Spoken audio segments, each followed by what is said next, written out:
A beautiful circular from our zone, US and the center.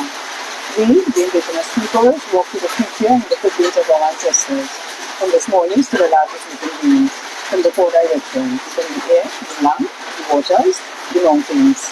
The Creator has placed us, the Indigenous peoples, upon our mother, the earth. After that, Indigenous goddesses and gods of this planet, Tiamat, and this land, Master Edi, Wa Alubera. I am Empress Hatshepsut, also known as Chiptis Rising God. The Watet Chiptis. The Watet, as you all know, symbolizes divinity, sovereignty, divine protection, and royal authority on this land. We are the royal family of Kairi.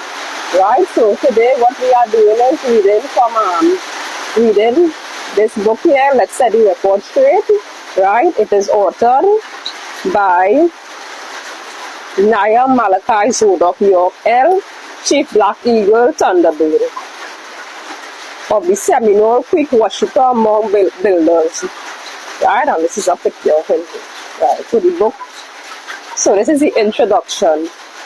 This you should know, that whenever any form of government becomes destructive of these ends, it is the right of the people to alter or to abolish it, and to institute new government, laying its foundation on such principles and organizing its power in such form as to them shall seem most likely to effect their safety and happiness. Second paragraph of the Declaration of Independence in Congress, July 4th, 1776 AD.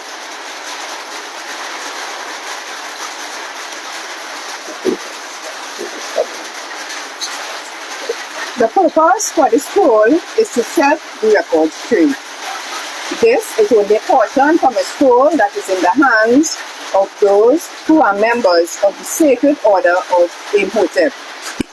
The name of the scroll is the Nubian Sacred Records of the Moors. It is a sacred book that is only for those of the elite ones chosen by the Supreme Grand Master himself.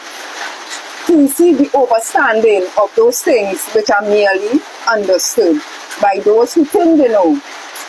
This portion was taken out for the mere reason that you must know who you are in this day and time. When so many leaders are talking about nation, sovereignty, inalienable rights, reparations, recognitions, and most of all the reclamations of who and what they really are, and from where they really came from. The contents within this scroll is a must for you to know. It is of the utmost importance that you have this knowledge that is held within this excerpt from that great book.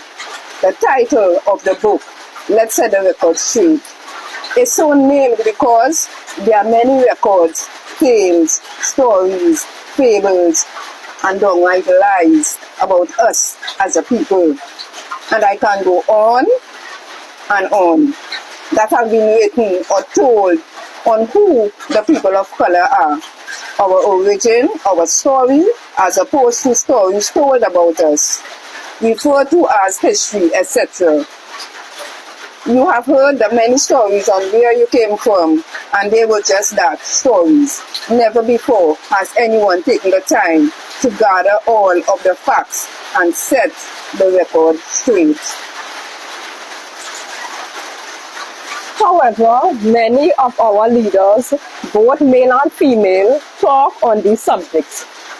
We call everything, we Africans, we Muslims, we Asiatic, we Aborigines, we Saracen's, we Kemites, we Moabites, we Moors, we Negroes, we Afro-Americans, we Nubians, we Yoruba, we niggers, we Spades, we colored, we Ethiopians, we Rastafarians, we black, Jews, we Israelites, Church, we the tribe of Shabbas, we the nation of Islam, we Answers, we Native Americans, we West Indians, we 5%ers, we Hispanic, we Latin Americans, we Christians, we Jehovah's Witness, we the Seventh-day Adventists, we Freemasons, we Hagarians, we Elk, we Shriners.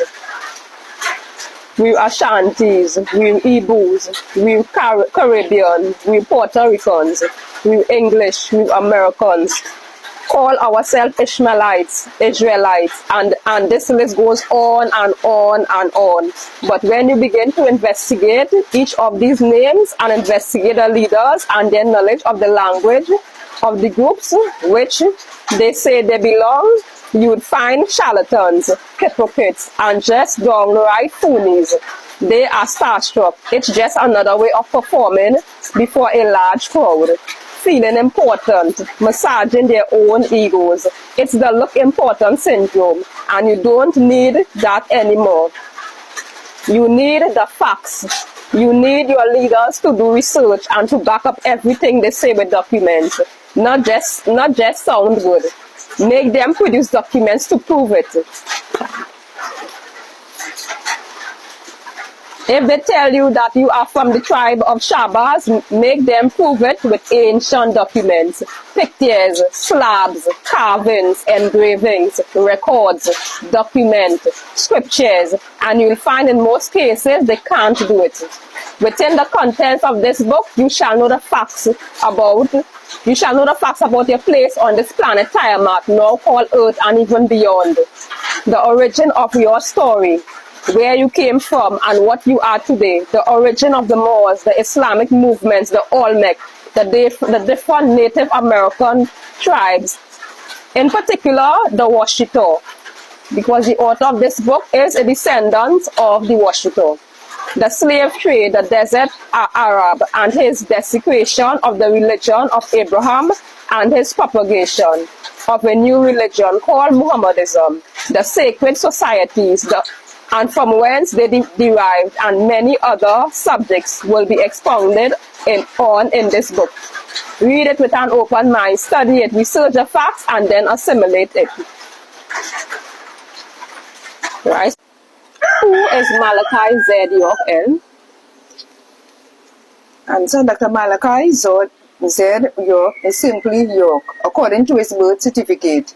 He is a descendant of Ben York through Old York, referred to as Yusuf Ben Ali, a Malian Moor, as well as a Seminole from the Yamassee Native American tribe of Hmong Builders. Affiliated with a Washita, we call him the Supreme Grand Master Naya Malachi Z. York L.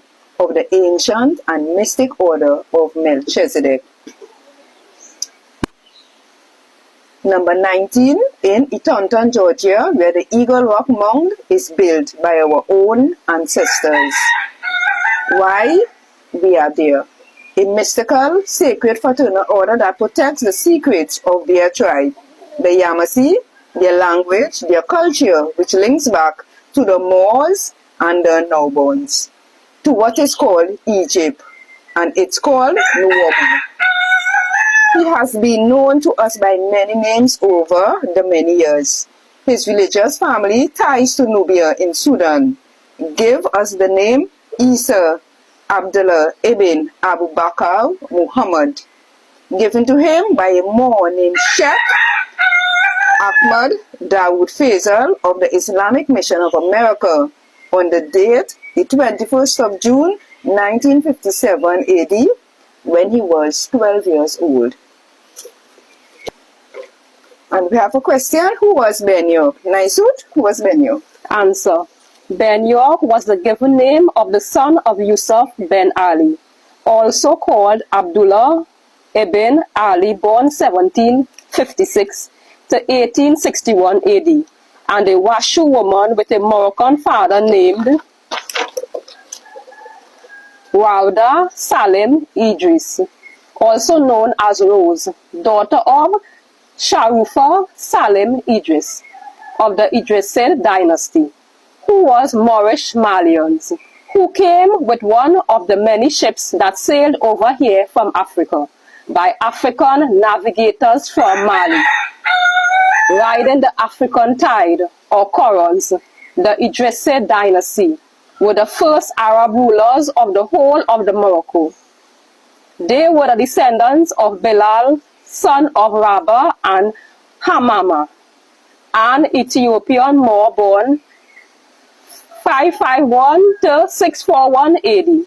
The Idrisid held power in Morocco from 789 AD to 926 AD.